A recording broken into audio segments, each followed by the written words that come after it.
Grabe, bulong niya. Halos mahina lang. Hindi ko akalaing ganito. Natawa si Andrew. Mahigpit na hawak pa rin ang kamay ng binata. Sorry baka nasobrahan ako. Umiling si Christian. Ngumiti ng bahagya. Hindi, totoo lang. Matagal ko nang gustong gawin yon simula pa nung una tayo nagkakilala. Sandaling natahimik. Ang tanging maririnig ay hampas ng alon at ang mahina nilang paghinga. May mga kwentong deserve pakinggan. Kung bago ka pa lang dito sa Celeb Central, mag-subscribe ka na at samahan kaming buhayin ang mga kwentong puno ng damdamin at pag-ibig dahil baka ang maririnig mong kwento ngayon ay kwento mo na rin.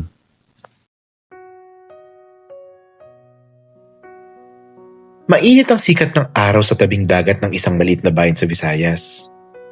Kilala ang lugar sa malinis na dagat, puting buhangin, at ang katahimikan na hinahanap ng mga taong gusto munang lumayo sa gulo ng lungsod. Isa sa dumating doon ay si Andrew, 24 na taong gulang. Isang travel vlogger na matagal nang nangangarap makahanap ng mga lugar na hindi pa gaanong nadidiscovery ng karamihan. Hawak ang kanyang kamera, may ingat niyang siniset up ang tripod sa buhangin.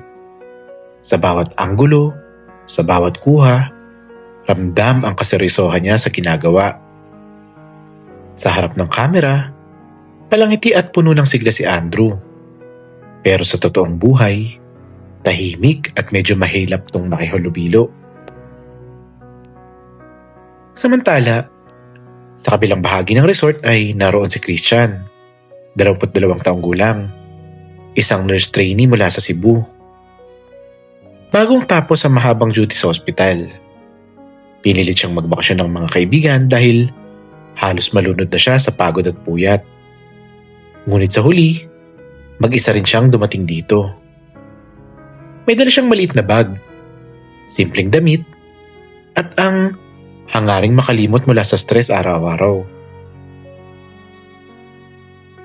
Nagtagpo ang landas nila sa hindi inaasahan.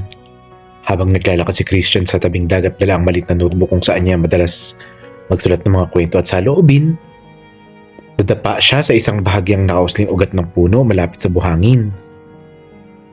Tumilapan ang kanyang ballpen at lumapag sa mismong harapan ng tripod ni Andrew. Napatingin si Andrew, bahagyang naistorbo sa kanyang pagre-record. Pinulot niya ang ballpen at sabay tingin kay Christian na halos namumula sa hiya. Sa'yo ba to? Maikling tanong ni Andrew sabay abot ng ballpen. Oo, salamat. Pasensya na, ang clumsy ko. Sagot ni Christian sabay tawa ng mahina. Unang beses pa lang silang nagkatinginan. Tila may kakaibang kilig na dumaan sa pagitan nila. Si Andrew na sanay laging nag-iisa, napansin ang lambing ng ngiti ni Christian. Samantalang si Christian, nagulat na may isang estrangherong hindi suplado kundi may mahinahong presensya. Wala pa silang ideya na ang simpleng pagkakadapa at isang ballpen na magiging simula ng isang kwento na magpapabago sa takbo ng kanilang bakasyon. At marahil, pati na rin ng kanilang buhay. Pagkatapos abutin ni Andrew ang ballpen, bahagyang natahimik ang paligid. Tanging hampas ng alon at pagaspas ng mga dahon ng niyog ang maririnig. Salamat uli, ani ni Christian habang pinupunasan ang alikabok sa notebook niya. Napangiti siya, halatang nahihiya pa rin. Tumango si Andrew at muling inayos ang tripod niya. Pero bago pa siya makapagpatuloy sa pag-vlog, biglang dumilim ang kalangitan. Kumapal ang ulap at kasabay noon ang malakas na ihip ng hangin. Uy, mukhang uulan, bulong ni Christian at napatingin sa dagat. Tiningnan din ni Andrew ang langit, saka siya napailing. Ang malas naman. Sakto pa namang maganda rin yung kuha kanina. Nagmadali silang maglakad papunta sa maliit na kubo na nagsisilbing resting area ng mga turista. Nang makarating doon, halos sabay silang umupo habang unti-unting bumubuhos ang malakas na ulan. Tahimik silang pareho sa ilang sandali. Si Christian ay nagbukas ng notebook at nagkunwaring sumusulat para hindi mahalata ang kaba na nararamdaman niya sa tabi ng estrangherong katabi. Samantalang si Andrew, pinaglalaroan ang takip ng kanyang camera lens, pero panay din ang suluplip niya kay Christian. Hindi na nakatiis si Andrew. "Mahilig ka magsulat?" tanong niya, sabay turo sa notebook. Napatingin si Christian tsaka ngumiti. "Oo, pero hindi ako writer kahit ano pa man ha. Para lang mailabas ko lang kung anong nasa isip ko. Minsan mga random thoughts, minsan mga kwento, minsan naman mga hinanakit." Napatawa si Andrew ng bahagya. "So parang diary?" Bahagyang namula si Christian. Oo, parang gano'n na nga. Pero hindi ko tinatawag na diary kasi parang ang cheesy naman pakinggan." Nagkibit balikan si Andrew.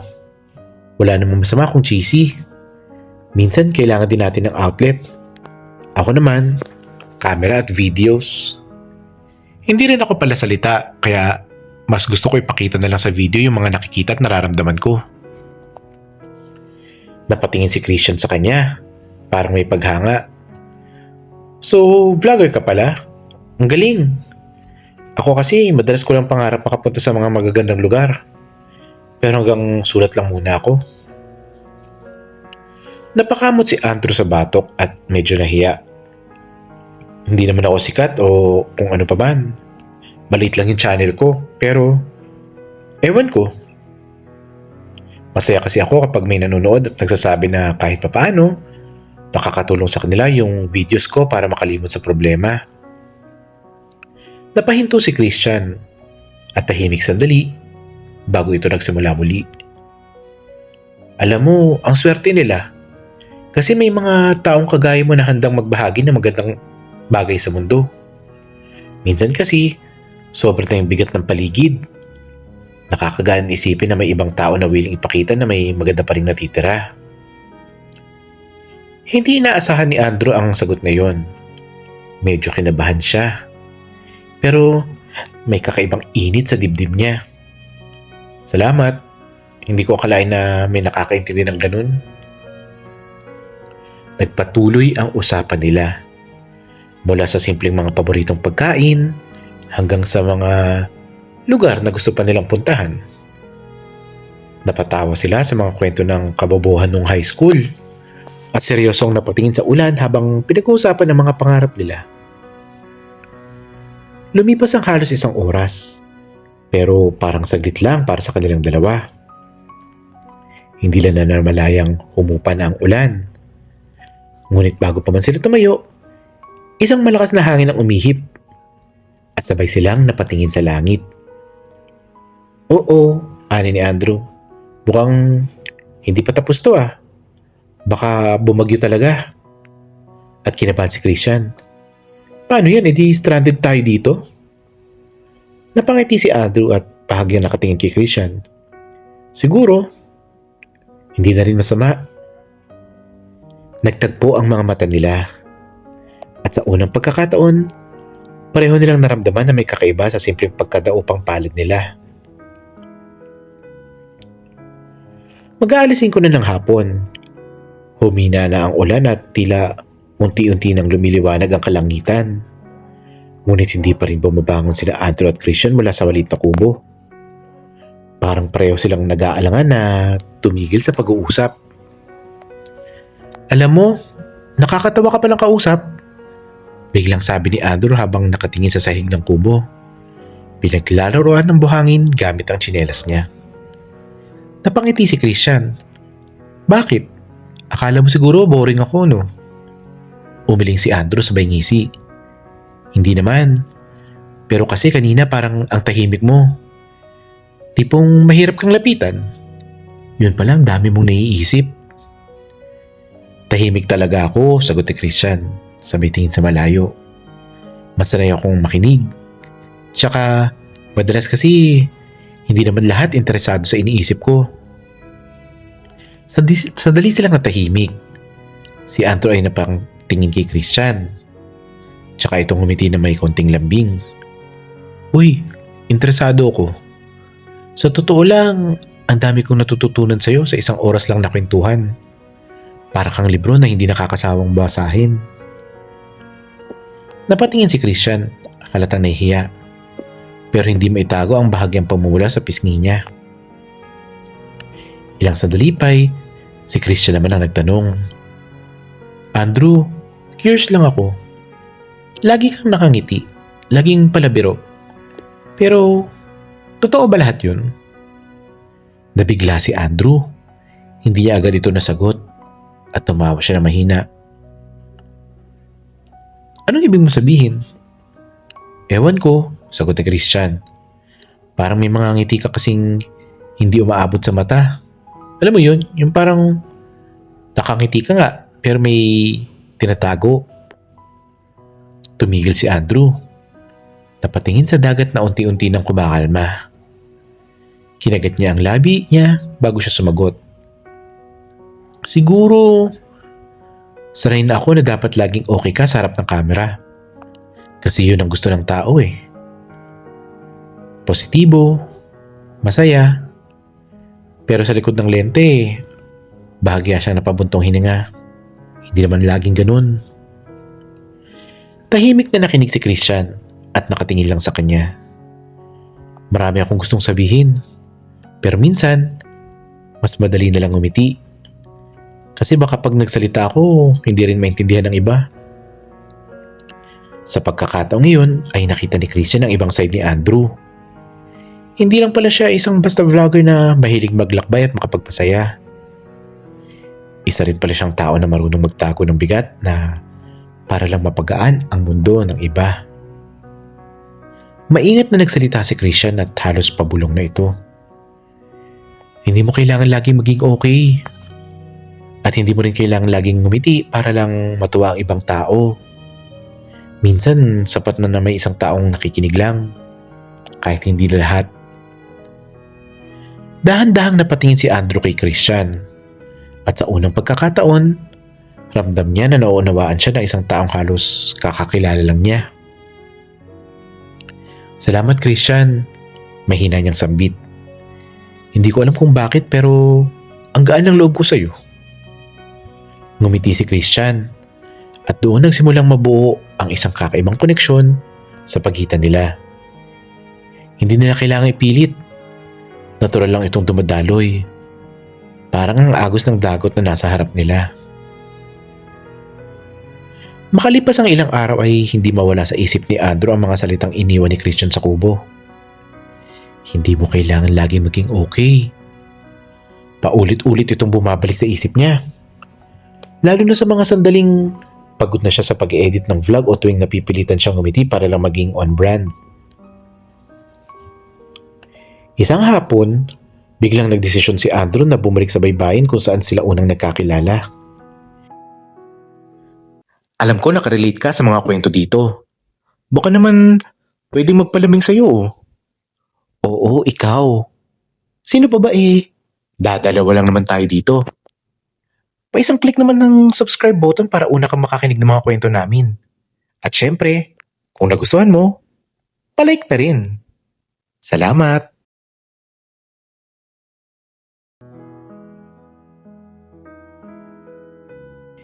Hindi siya sigurado kung makikita ulit ni Christian. Pero may kakaibang hatak na bumabalik siya ron. At doon nga, sa hindi niya inaasahan, naabutan niya si Christian na nakaupo sa parehong kubo. At may hawak ito na sketchbook. Uy! Bati ni Andrew na may kasamang ngiti. Parang ang swerte ko naman, nandito ka uli. Napatingin si Christian at bahagyan nagulat pero halatang natuwa. Ah, ikaw pala. Kala ko kung sino. Anong ginagawa mo rito? Hindi ko alam, sagot ni Andrew sabay tawa. Siguro umaasa ako na makita ka uli. Napangiti si Christian saka umiling. Ikaw talaga? Dami mong sinasabi. Hindi ako basta nagsasalita, seryosong tugon ni Andrew. Minsan lang ako makaramdam na parang worth it ulit balikan ng isang lugar. Tahimik sila ng ilang sandali hanggang si Andrew na mismo ang nagtanong, "Anong ginagawa mo dyan?" Sabay turo sa sketchbook. "Drawing." Simpleng sagot ni Christian. "Pag di ako nag-aaral, dito ko binubuhos ang oras ko. Nakakagaan ng pakiramdam." "Patingin," sabi ni Andrew. Nag-alangan si Christian, pero sa huli ay iniabot nito ang sketchbook. Binuklat ito ni Andrew at nakita ang mga guhit ng dagat, ng mga tao, at ilang bagay na simpleng bagay lang pero may lalim. Napasin niya rin ang isang sketch, larawan ng isang tao na nakaupo, nakangiti, at may hawak na kamera. "Wait," napataas ang kilay ni Andrew. "Ako ba to?" Hindi nakasagot si Christian at namula ang kanyang pisngi. Nakatambay ka kasi dito nung una tayo magkita kaya sinubukan kong i-sketch. Huwag mong pagtawanan ha." Ngumisi si Andrew sa kadahan-dahang tinignan si Christian. "Hindi kita pagtatawanan. Galing mo nga eh. Tsaka nakakatuwa lang na na-inspire ka sa akin." Namula lalo si Christian. Pilit na iniiwas ang tingin. "Ang arte mo." "Arte mo rin," balik ni Andrew. Sabay tawa. Nagpalitan sila ng biro, pero sa ilalim ng mga tawanan at ngiti, may kakaibang init na unti-unting nabubuo sa pagitan nila. Para bang natural lang na humahanap ng paraan si Andrew na mapalapit kay Christian. At si Christian naman, kahit mahiyain, hindi na rin itinatago na gusto niya ang presensya ni Andrew. Bago sila maghiwalay, naglakas loob si Andrew. "Pwede ba kitang i-invite bukas? Hindi vlog hindi trabaho. Gusto ko lang makasama ka. Kahit simpleng kape lang." Saglit na nag-isip si Christian, pero sa huli ay tumango. "Sige, pero ikaw ang taya Ngumisi si Andrew ng malapad. "Deal! Kahit araw-araw pa." At sa sandaling yun, nagsimula ng maging mas madalas ang pagkikita nilang dalawa. At unti-unti ring lumalalim ang ugnayan na hindi nila agad napapansin. Kinabukasan maagang dumating si Andrew sa maliit na coffee shop sa tabi ng plaza. Hindi niya inaasahan na medyo kinakabahan siya. Para bang ito ang pinaka-importanting meet-up niya sa buong bakasyon. Maingat niyang inayos ang kanyang buhok, sinuot ang paborito niyang polo shirt, at sa unang pagkakataon, hindi dala ang kanyang kamera. Pagdating ni Christian ay nakasuot lang ito ng simpleng white na short at t-shirt. Pero para kay Andrew, parang mas nanginginig pa ang paligid. "Uy!" Bati ni Christian sabay ngiti. "Oh!" Bati din ni Andrew. "Akala ko malilate ka eh." "Hindi ako laging late, minsan lang," sagot ni Christian sabay kindat. Nagtawanan sila at nag-order ng kape. Habang naghihintay, napansin ni Andrew na hindi na niya kayang alisin ang tingin kay Christian. May kung anong simpleng charm ito. Yung parang hindi kailangan magsalita ng marami, pero ramdam mong may lalim sa bawat ngiti at kilos. "Alam mo," sabi ni Andrew habang iniikot ang tasa ng kape, "matagal na ako nagta-travel. Nakakarami na rin ako ng nakikilala. Pero ewan ko, iba ka." Napakunot ng noo si Christian, pero may halong ngiti. "Iba? Paano?" "Parang hindi ko kailangan magpanggap kapag kasama kita," sagot ni Andrew. "Wala akong camera ngayon. Walang script. Walang followers. Ako lang." Sandaling natahimik si Christian saka marahang tumango. "Alam mo, bihira rin akong magpabaya sa sarili. Laging trabaho, laging responsibilidad. Pero ngayong nandito ako, tapos bigla kitang nakilala." Napahinto siya, saka napailing. "Nakakainis ka?" "Ha? Bakit?" Tawa ni Andrew. "Kasi hindi ka maalis sa isip ko," sagot ni Christian. Sabay inom ng kape. Halatang nagpipigil ng kilig. Nagtagpo ang tingin nila. Walang salitang lumabas, pero may kakaibang init na gumapang sa pagitan nila. Pagkatapos ng kape ay biglang nag-alok si Christian. "Gusto mo dumaan muna tayo sa resort? Doon ako nakastay. May magandang spot doon sa may veranda at kita ang buong dagat. Hindi na nagdalawang isip si Andrew. Siyempre game. At sa resort, dumiretso sila sa isang maliit na cottage na nasa gilid malapit sa dagat. Tahimik ang paligid. Tanging hampas ng alon at lagaslas ng hangin ang maririnig. Umupo sila sa veranda, magkatabi, habang pinagmamasdan ang pagpalubog ng araw. Si Andrew, tahimik lang pero ramdam ang kabog ng dibdib. Si Christian naman, pinipilit gawing normal ang sitwasyon, pero halatang may kakaibang enerhiya rin. Alam mo, Andrew, biglang sambit ni Christian. Hindi ako sanay na may nakakakita sa mga vulnerable side ko. Pero sa'yo, hindi ko alam kung bakit. Parang hindi nakakatakot. At dahan-dahang lumapit si Andrew. Siguro kasi pareho tayo. Pareho tayong pagod. Pareho tayong naghahanap ng pahinga. At ngayong nahanap natin to, huminto siya sa kaya marahang umiti. Ayaw ko nang bitawan. Nagtagpo ang kanilang mga mata. At bago pa makapagsalita si Christian, ay dahan-dahang idinikit ni Andrew ang kanyang labi kay Christian. Isang marahan, nanginginig na halik sa simula, pero agad itong lumalim. Naging sabik at naging mapusok. Ramdam nila ang bawat pintig ng kanilang puso. Ang init ng hininga, ang pagkasabik na parang matagal na nilang pinipigilan. Hawak ni Andrew ang batok ni Christian, habang si Christian naman ay napahawak sa dibdib ni Andrew. Pilit hinihila pa siya palapit. Ang mga halik ay nagiging halong gigil at pagnanasa. Halikan na parang wala ng bukas. Sa likod ng mga halakhak ng alon, itinago nila ang kanilang unang matinding sandali. Isang simula ng mas malalim na koneksyon na hindi na nila may tatanggi. Huminto sila sa gitna ng kanilang matinding halikan. Parehong hingal. Parehong ramdam ang init ng bawat sandali. Pareho nilang napagtanto na masyado silang nadala. Pero sa halip na pagsisihan, ngumiti si Christian habang nakasandal sa dibdib ni Andrew. Grabe, bulong niya, halos mahina lang. Hindi ko akalaing ganito. Natawa si Andrew. Mahigpit na hawak pa rin ang kamay ng binata. Sorry baka nasobrahan ako. Umiling si Christian at ngumiti ng bahagya. Hindi, sa totoo lang, matagal ko nang gustong gawin yun. Simula pa nung una tayong nagkakilala. Sandali silang natahimik. Ang tanging maririnig ay hampas ng alon at ang mahina nilang paghinga. Ang weird no, dagdag ni Christian habang nakatingin sa dagat.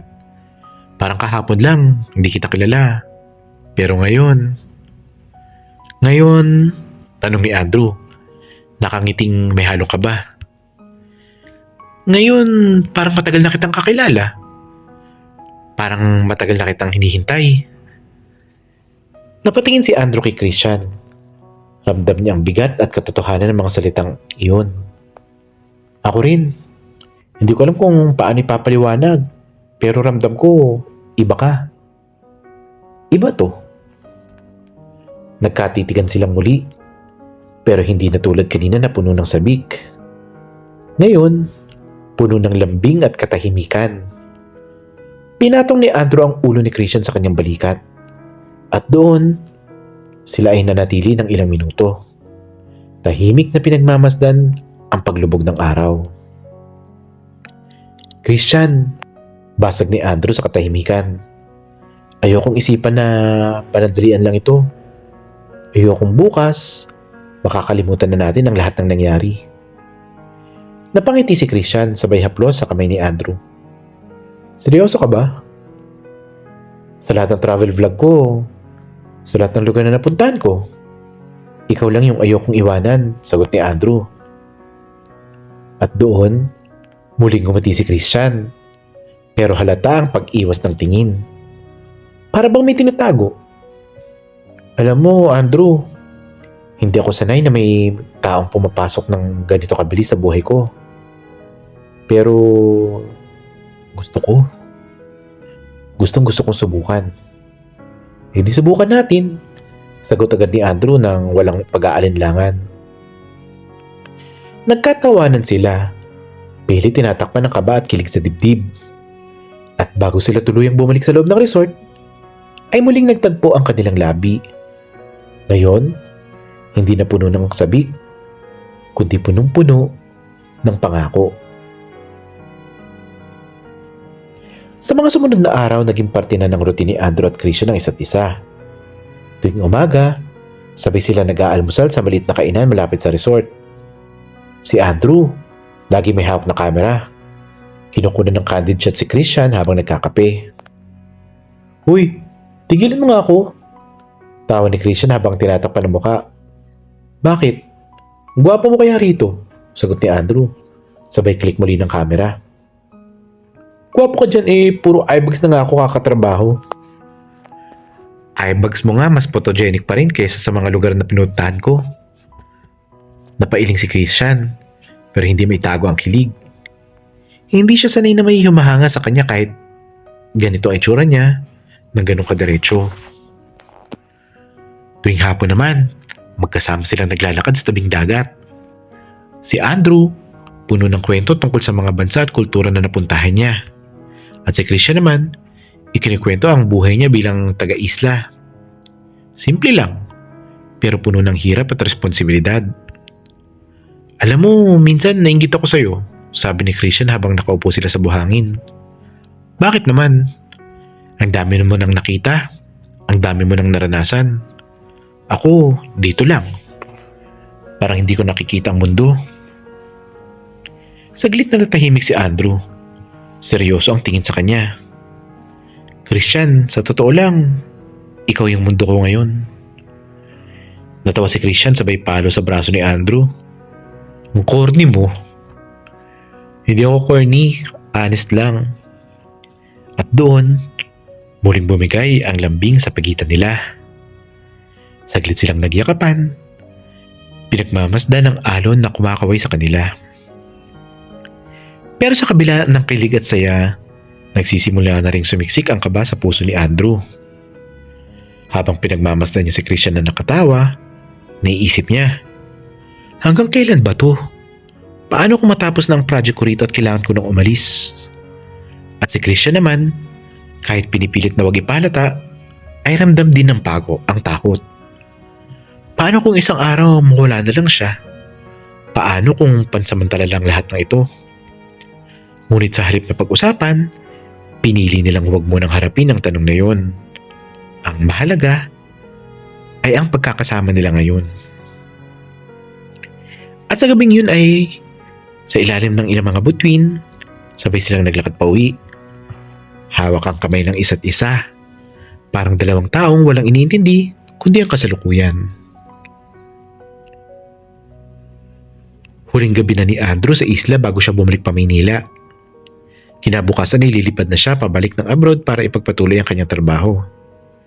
Habang naglalakad siya at si Christian ay naman ay nasa tabing dagat, ramdam nilang pareho ang bigat ng bawat hakbang.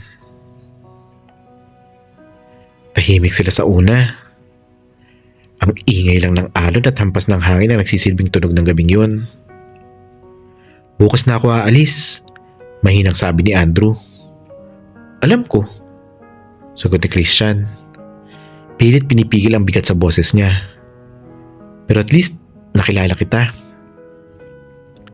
Hindi na nakatiis si Andrew. Hinawakan niya ang mukha ni Christian at hinalakan nito ng mariin. Hindi yun tulad ng dati nilang mga halik. Ngayon ay may halong pananabik, sakit, at takot na baka iyon ang huli. Nagpalitan sila ng halik. Mapusok, mariin, halos walang pagitan. Ramdam ni Andrew ang init ng hininga ni Christian. At si Christian naman, napakapit ng mahigpit na parang ayaw na siyang pakawalan. Bumagsak sila sa buhangin at tuloy-tuloy ang halik. Lapit ng lapit, wala nang pakialam kung sinong makakita sa kanila. "Andrew, Bulong ni Christian habang magkadikit ang labi nila. Christian, ayoko matapos to. Wala tayong magagawa, pero pwede tayong mangako. Huminga ng malalim si Andrew. Pinatong ang noo sa noo ni Christian. Ipapangako ko, kahit saan ako mapunta, hindi ako mawawala sa'yo. Tatawag ako, magchat-chat, gagawa ko ng paraan para maramdaman mong nandito pa rin ako. Pangako mo yan ha, sagot ni Christian. Nangingilid ang luha habang nakangiti. Pangako hanggang kaya ko. Naghalikan uli sila. Mas mahaba, mas mapusok, mas puno ng damdamin kaysa sa kailan. Sa gabing yun ay pinakawalan nila ang lahat ng emosyon. Ang saya, ang sakit, at ang pagmamahal. At nang mag-umaga na, dumating ang oras ng pamamaalam. Sa terminal, magkahawak pa rin ng kanilang mga kamay at ayaw kumalas. Mag-iingat ka, sabi ni Christian. Maghihintay ka ha, tugon ni Andrew. Walang problema, kahit gaano katagal. At doon, sa gitna ng dami ng tao, muli silang naghihalikan bago tuluyang naghiwalay. Hindi man sila sigurado sa hinaharap, malinaw sa kanila na hindi matatapos ang kwento nila rito. Hindi lahat ng pagmamahalan ay natatapos sa iisang lugar. Minsan, sinusubok ng panahon at distansya ang tibay ng nararamdaman. Ngunit kung totoo ang pagmamahal, may paraan para palaging manatiling konektado. Kahit gaano man ito kalayo, kahit gaano kahirap. Dahil ang puso, kapag natutong magmahal, ay hindi agad sumusuko.